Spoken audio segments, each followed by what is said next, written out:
style rise like stars on your eyes, and battling is hard like retards becoming Jedi. Watch the dread fry, submerging from tracks, going from a verse with an eye in their back. So where you at?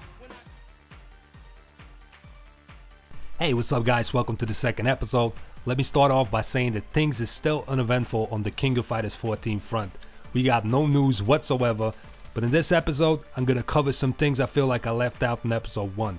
We're going to be taking a look at possible release dates based on how SNK used to do it in the past.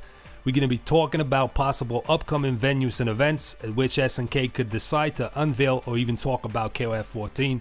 And I'm going to speculate on which cast members are going to be making an appearance this time around, and give you my personal wish list regarding characters and game mechanics. Okay, let's start by taking a look at past KOF titles and their corresponding release dates. Let's see if we can find any sort of pattern here. Back in the arcade days, SNK would usually unveil a new title for the first time at Japanese arcade entertainment expos.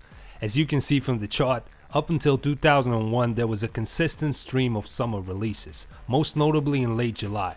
Then, when EOLIT got involved, things changed, and 2001, 2002 and 2003 got pushed back to later in the year.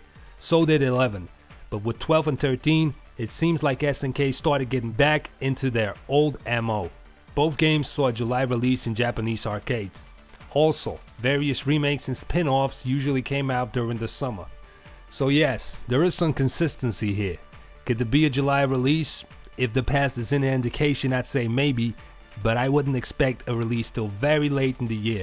Maybe they'll wait for Ultra Street Fighter to reignite some mainstream interest in the genre. Also, the fact that this is the 20th anniversary kind of puts development in an unavoidable deadline, so they'll probably stretch it as long as they can and shoot for an end of the year release. I think that would be the smartest thing to do. Okay, that covers possible release dates, but when and where are we gonna see an unveiling or get some more news? That's really tough to say. I had my hopes up for the Japan Amusement Expo 2014 that was held around mid-February. SNK has been active there in the past, but there was no sign of them this year. Taito was there, Capcom was there, Famitsu was there, Sanwa, Namco, Sega, and many others, but no sign of SNK. And as far as I can tell, Taito did not talk about SNK or any future KOF title on their machines. The website of the trade show is still up, so if you're interested, there's a link to it in the description. KOF 13 has been picked up for EVO 2014, and that's gonna be in July, so after announcing the winner of the KOF tournament would be the perfect time to unveil the next King of Fighters game. Everybody's gonna be there, and everybody who cares about the stuff is gonna be watching. And given how SNK doesn't have money to waste on promo tours and flashy booths at trade shows, EVO will be a perfect platform for an unveiling. Maybe just a teaser or logo quickly flashing on the screen as the crowd goes wild.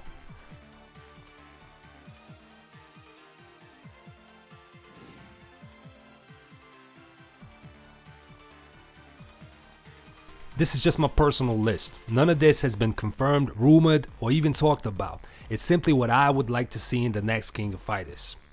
First of all, I wanted to retain 13's cancel system, where virtually everything can be cancelled into everything. When I first played 2002 and got acquainted with this system, I was 100% sure that this is going to be a staple from then on, but surprisingly it wasn't. So I'm still a little worried that they're going to switch it up on us. 2. I want to see the difficulty of execution amped up. Although 13's system is brilliant, pulling off combos is not as satisfying as it used to be. The timing is way too liberal. I think the game should make you work harder to execute some of the most devastating loops in the game. I love all the juggling options 13 has to offer, but keeping your opponent locked in a combo should require way more precision, timing, and hard work. Otherwise, you're just going through the motions. Next, I would love to see SNK characters that have never been in KOF games before, as well as some brand new ones. 11 had a lot of Garo cast members in it, which was fantastic. Now, I'm not saying they should go battle Coliseum on us and do a mashup of all of SNK's IPs. It's gonna be a KOF game after all, but still. As far as the cast goes, I would love to see Whip join K's team and Kula get her own team with Foxy and Diana, the latter being playable for the first time ever. I want Hotaru, Gato, Janet, and Rodriguez from Garo. Gato has a lot of fans, so I think there's a strong possibility that he'll be making a return. But his sister, or should I say alleged sister, Hotaru, is definitely one of my favorite Garu characters, and although I don't think she'll be making an appearance, realistically, I would really want to see her in the next KOF. Blue Mary and Yamazaki from Fatal Fury are a strong possibility, I think, assuming this will be a game of the same grandeur as Unlimited Match. That's the hope. We don't know which route they're gonna go yet. Also, from Fatal Fury, I want to see Yanfei. I don't think it's gonna happen, but she's my third favorite character from the SNK universe, and I hope she makes a comeback. And last but not least, Vanessa. If there's one character I'd like to see more than anyone else, is her. Just put Vanessa in and I'll be happy.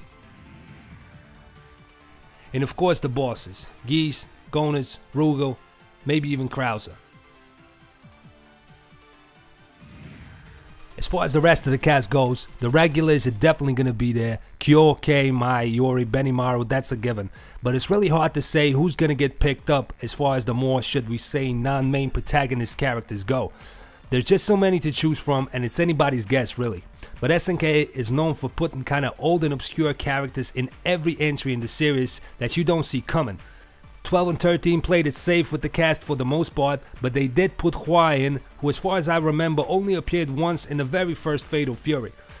So whoever your all-time favorite character might be, there's a chance that it's going to make an appearance in the next KOF, so keep your fingers crossed.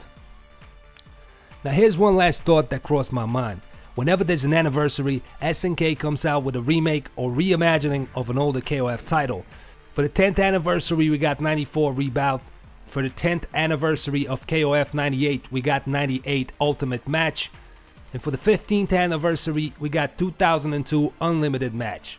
Both of the true anniversary titles, 94 and 2002, were Japanese exclusives though. Now one thing crossed my mind. What if for the 20th anniversary we're gonna be getting a remake using 13 sprites, and the 3D team is actually working on a next gen KOF 14 that's not gonna be out till years from now. We got 94, 98, and 2002. So the next logical step will be to remake 11. That would be amazing, but they need a lot of new sprites for that. 2015 is gonna be the KOF 11 10-year anniversary, so maybe next year, who knows. Keep in mind that this is wild speculation right here, but with so little information available, there isn't much else we can do at the moment. I'm pretty sure though that we're definitely going to be seeing 13 sprites again in one form or the other. It would be a real shame to let all that work just go to waste. Alright folks, that does it for episode 2. I feel like I've said all that can be said with the very limited information at our disposal for the time being. Next episode will be out when SNK decides to grace us with some actual news, so it might be a while.